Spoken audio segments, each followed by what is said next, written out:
Vườn rau của mình ăn chả hết, cải lớn hết. Hôm nay là chợ phiên nên là mình mang ra bán nhỉ.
chị lại lên thương hiệu thôi. Ôi, liều ra, mai ra. Cái là những cái dùng tu, cái tể đi. Con vào cái nhà.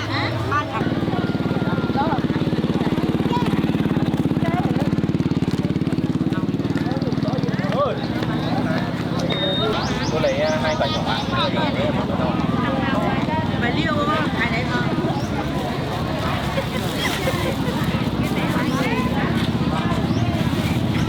Hai cái, đây hai cái.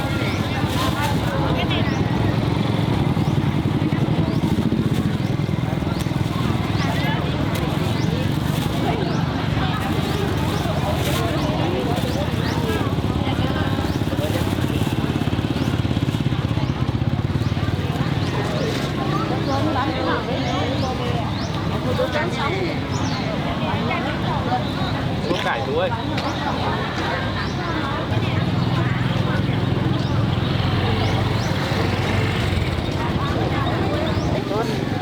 Em kia vừa sôi một tí. Ở trên này Phải điều mà nó. ở trên là dán vào đồi chín.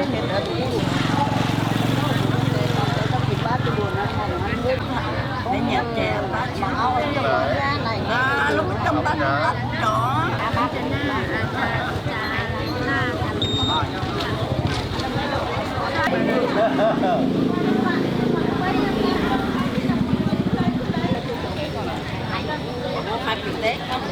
Cải chút. Cái quả nhỏ đi cho bán rất nhiều.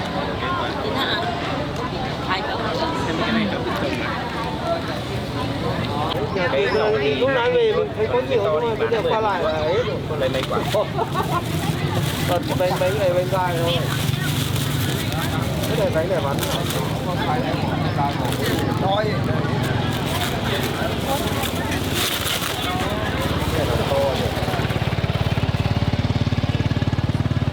Có cải chú ơi. cái này chưa trắng. Dạ. Cái này cháu tự trồng mà, ngon lắm. Ôi đúng. Quả bắp cải hơn là Cái nhỏ thì cháu bán 700.000 thôi.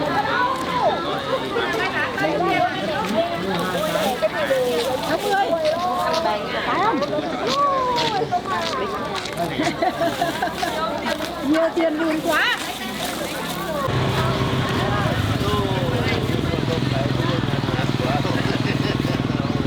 Đó lương nhỏ kinh đeo lô nhỏ mà đi làm mà cứ sao mà được gai lô. Nhiều cái ta đó được quan trọng. Ví dụ thôi đấy. Đấy. Về đây không?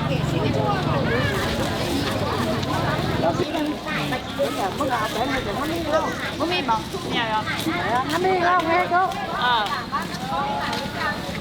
Thì cháu bán cái này nó nhỏ thì cháu bán 5.000. Cháu tự trồng này.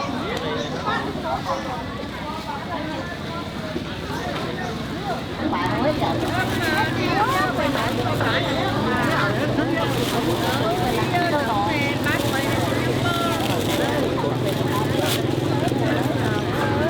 Có cải lá ơi.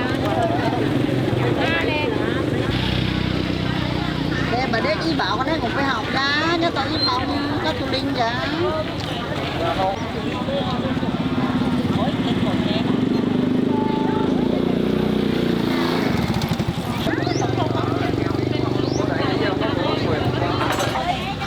Thêm mạng à? Ý là cái này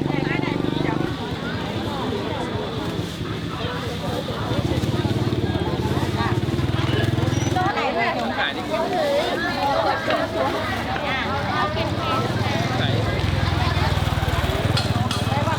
cô giáo à? Có kinh bèn. Bát không bát. Mà mắt như ngồi những cái mơ để ăn không có.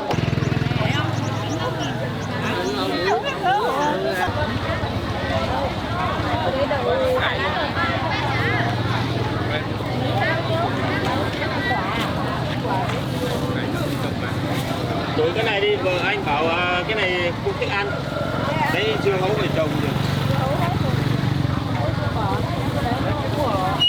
Chưa bữa không được. Chưa bữa không được. Bánh nhân gì ấy bà? Bên này nhân ngọt, bên này kia nhân mặn. Nhân ngọt là gì? Nhân ngọt là lạc với vừng. Trộn nhau. Cắt lết thế thôi. Bán cả tôm thơm gì nhỉ?